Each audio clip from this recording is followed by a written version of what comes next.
Hey guys, here's a new one for you.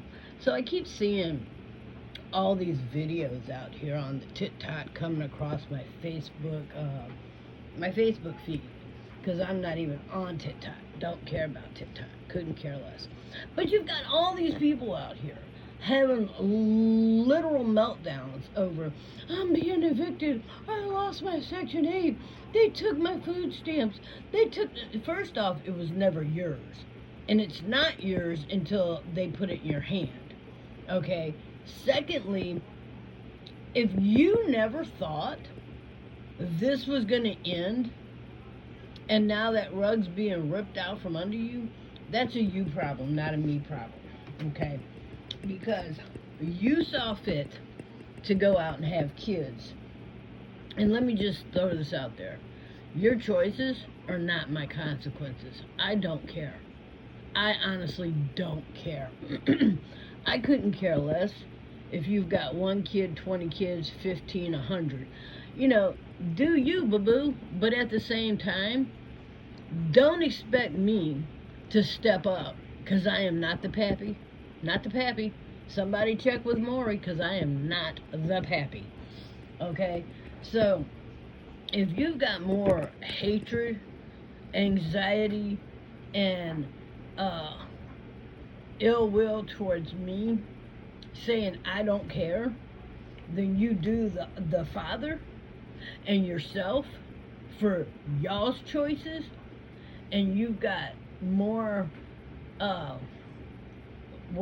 you've got more angst towards me than you do yourself. You're more angry. It's like, at what point do you take accountability for your choices?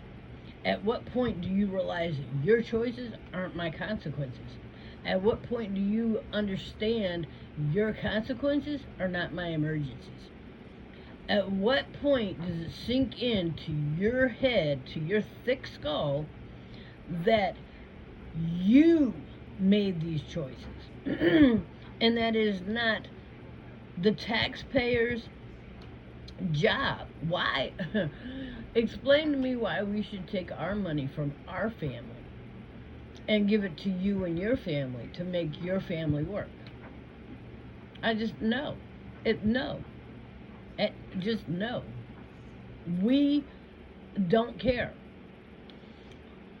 We don't care. That the taxpayers really just don't care. And y'all are all on TikTok boo-hooing and woo-hooing and oh my gosh, hooing and doing. And you're all out tearing. But here's the thing, make this make sense. And yes, before you get on your high horse talking about, oh, she just don't know. You know what? I was on welfare, food stamps, Medicaid, WIC, and it was called, where I'm from, it was called public housing. It wasn't called Section 8. I was in public housing. And, yep, been there, done that. And I did it for a number of years. And then I got off. And then, when I married, it was understood that my husband was not going to sit up in my house and eat up the kids' food stamps and live off. No, we weren't going to sit high on the hog on freaking government assistance. The mentality of being poor did not live in my household. The mentality of somebody owes me something. Oh, well, she's white. No wonder she feels that way. No. Because I could sit around acting like the world owes me something, because I was raised in foster care, and I don't, I could have been a hateful serial killer, but here I am. First off, you people need God in your life. And when I say you people, I'm not talking about any gender specifically or any race specifically. I'm talking about those who need to hear this. So before you go, oh my God, she's racist, I don't give two shits. I don't give two shits about what race you are, because it makes no difference to me, because my family is a literal melting pot of all kinds of races. We've got black, we've got white, we've got Asian, we've got actual Native Americans, which you would call the black people. Um, so yeah, we've got light brights and all the way whites, and we've got them all the way dark. So I don't want to hear your stupidity of, and I said it, stupidity of, oh my gosh, she's racist, because that's all you can do. That's all you can literally do. Because you can't challenge the fact that it's not my responsibility to raise your kids. You can't challenge the fact that I'm not the pappy. You can't challenge the fact that you've been on welfare and food stamps for way longer, much longer than you actually needed to be. So the default is always, oh my God, I knew if we listened long enough, she made a racist comment, racist. Guess what? I don't care. Being called a racist 10, 15 years ago would have been something atrocious. Today, it's a badge of honor. You know, it's a badge of honor. So call me what you will. I don't give two flippity flops. But I will say this. I am not the pappy. And I don't owe it to you to feed your kids. And I will say this too. All these videos that I keep seeing, if you see me stealing, no you didn't. Yes. If I see you stealing, yes, I did. Yes, I absolutely did. You're not going to tell me what my two eyes see and don't see. You know, I mean, like the audacity of you trying to tell me what I see and what I don't see. Now, what I choose to do with that information, again, is on me. But you will not tell me what I saw and what I didn't saw any more than what you're going to tell me what I'm going to do with my money. And any more than you're going to tell me how to feel. See, here's the problem. Entitled people really do feel like they're, it's not, the entitlement doesn't just stop at the grocery store. If you watch some of these videos, they feel so entitled to control you as a human being. They feel entitled to your money, your feelings, your emotions, your physical body, because they're going to tell you what you can and can't see and how you will act and react. I mean, it's like the entitlement has no bounds in their eyes. But I'm here to tell you, oh yeah, baby, you're cut off. Your entitlement ends with me. Because you're not going to tell me what I saw, what I didn't see, and you're not going to tell me how I'm going to handle what I did or didn't see. I mean, it's like, who do you think you are? The audacity. Who the hell do you think you are that you're going to control what I know and what I do? I mean, it's the audacity, and I think really it's so sad that our government has made you feel that you have that, and this gentle parenting bullcrap has worsened it by letting you, oh, we're big in our feelings right now. Well, guess what? You're going to come across the right one, and they're going to be big in their feelings, and they're going to slap the feeling right out your face. I mean, they're just going to slap the feeling right out your face. They're going to slap the taste right out your mouth, and then you're going to realize real quick that hands aren't for hitting. Ain't that what the gentle parenters like to tell people? Oh no, Johnny, I understand you're big in your feelings right now, but hands aren't for hitting. Oh yeah, well, little Johnny, you're gonna learn real quick that what hands are for and aren't for. Yeah, it's like, yeah, you're gonna play around with the right one, and you're gonna find out real quick that it doesn't work like that. So you gentle parenters who out there have your kids gender confused, we're gender fluent. No, honey, you're gender confused, but that's a whole nother, you know. I mean, you're going to find out real quick that not only am I not the one, but there's a lot of us that ain't the one. And you're going to find out real quick, if I saw something, I saw it. I saw it, you know. And to those of you who feel like, I'm going to bring my cousin with me, and I'm going to slap you like you're on a Jet 2 holiday. Dumbasses.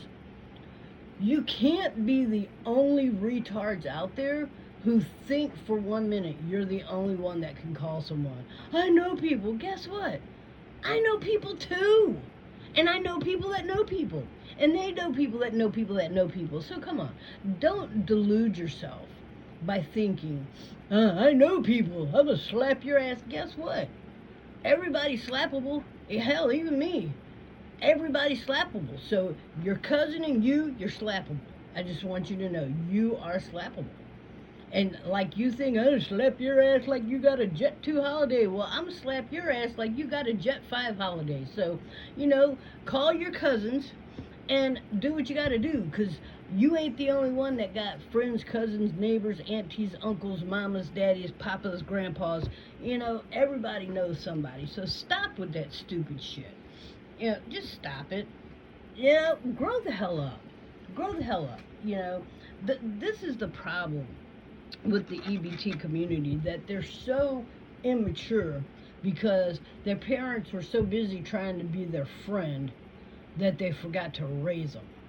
And so now you're dealing with 45-year-old 2-year-olds in I want to say a fat suit, because 90% of these people are a good 300 pounds or more.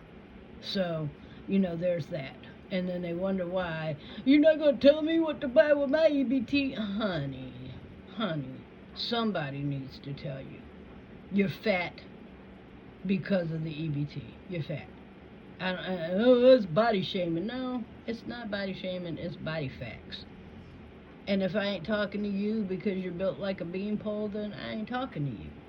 And if I'm hurting your feelings right now and you're trying to get this video pulled because I'm hurting your feelings, then I'm talking to you. Because, look, I ain't skinny either. I got a son that's built like a beanpole, but I ain't built like a beanpole. Okay? And I'm sure if I hurt somebody's feelings enough, they'll go track me down, try to find pictures of me. And I've got pictures of me all the way up to 300 pounds, all the way down to 120, and right now I'm about 155, 160. So, been there, all the way up there, and done that, all the way down there, and now I'm somewhere in the middle. So, first off, if you let facts hurt your feelings, then that's a you problem, not a me problem, because I'm not trying to insult anybody right now. I'm stating facts. And if those facts hit home, then it's hurt your feelings because, sometimes the truth hurts. So, I said what I said. But I'm just here to tell you, I don't give two flippity flops about you getting cut off of welfare, food stamps, WIC, Medicaid. I don't care that your child care is being cut off. I don't care. I really don't care. Because I had enough sense to not keep having kids if I couldn't afford to have any more. So, therefore, I had just what I could afford to have. And they're all grown, and I'm not trying to have any more. So, if you went out and had a child under the blind ruse that this child was going to be born with a job, and that job was to keep you on welfare, food stamps, WIC, and Section 8, and then you woke up and found out that, oh my God, I had a kid that's not going to take care of me. I actually have to take care of it. And now you're upset because the rest of the world doesn't want to take care of that kid that you chose to have. Then I don't know what to tell you. I don't know what to tell you, because we didn't make that choice. And so, I didn't know I needed your permission to have a kid. You sure as hell didn't. You sure as hell didn't need my permission to plan and or have a child. But here's the thing. You planned a child and forgot to plan everything else. And see, that's not my fault. That's absolutely not my fault.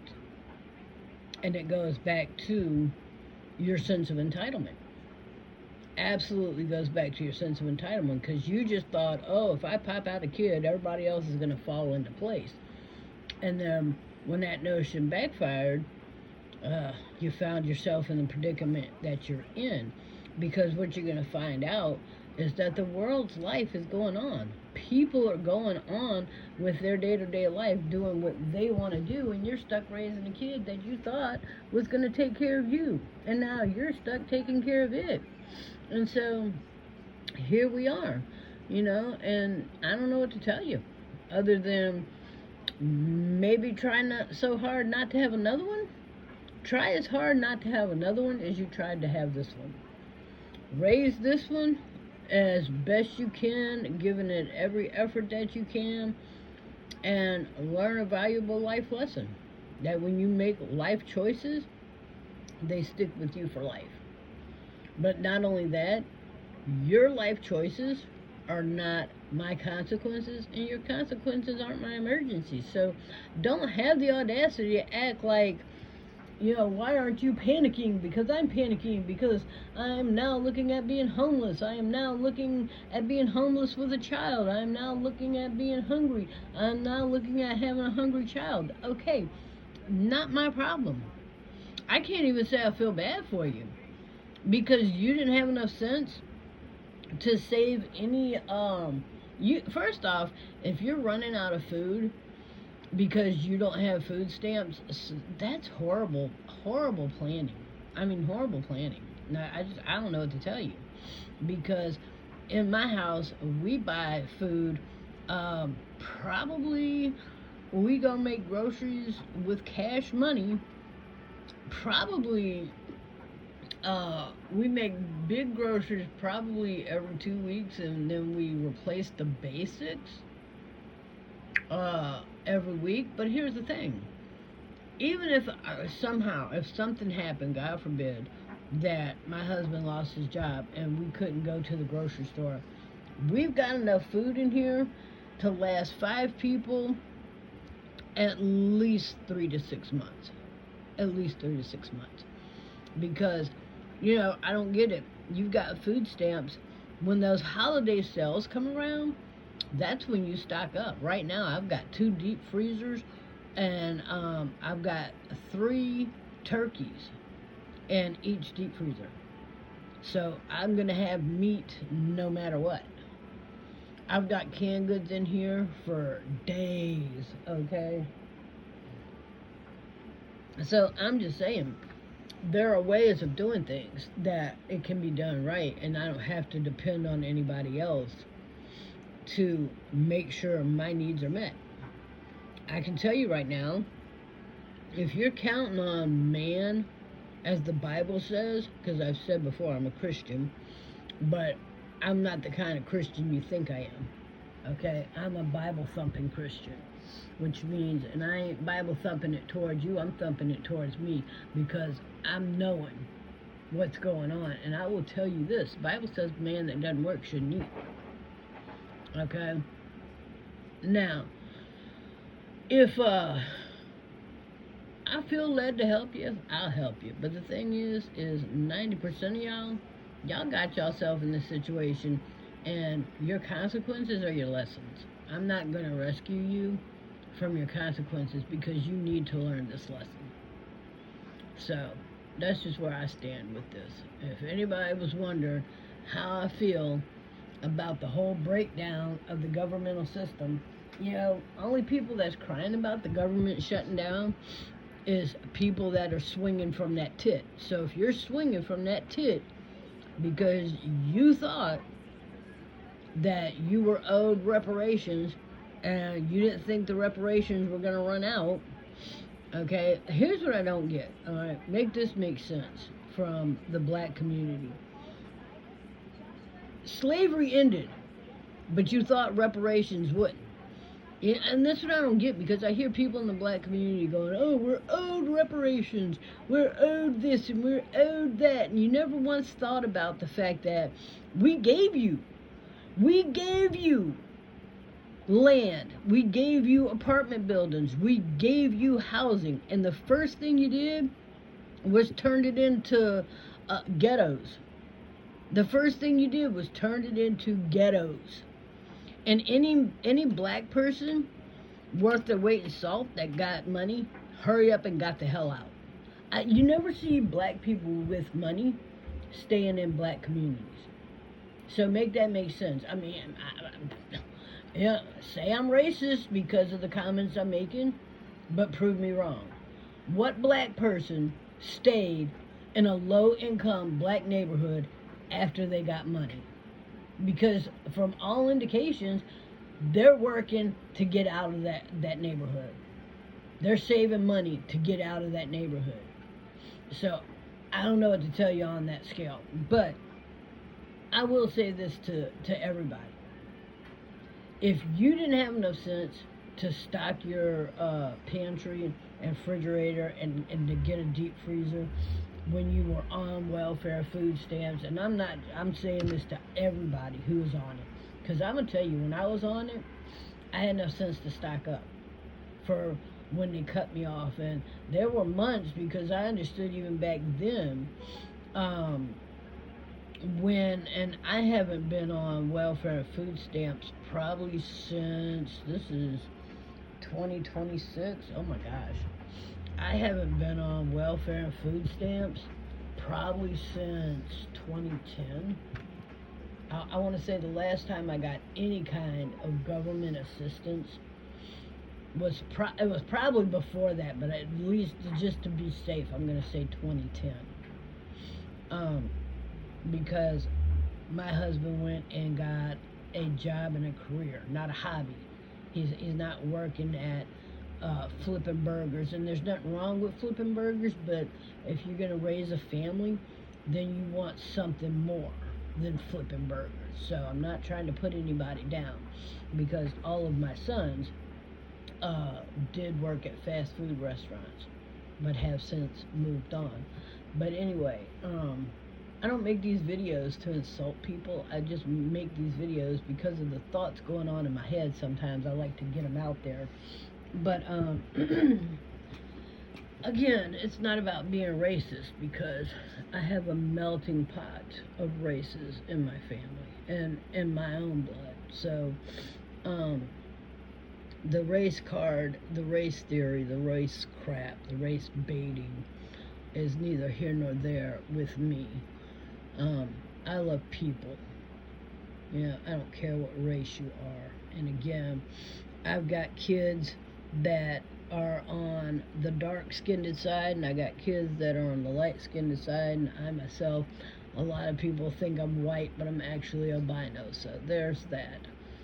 But I don't understand the self-entitlement, the self-loathing, the self, it's like, I don't know if it's self-loathing to the point where you hate yourself so much that you're trying to be somebody else, or you want to impose your will on somebody else, or I don't know what the deal is. I really don't. And 90% of me just doesn't care. So there's that. I don't know. I mean, I know sometimes I babble because I'm trying in my own head to figure this crap out, and that's why I make these videos. Just so people can know what's going on in my head sometimes. And if you don't care, then scroll on.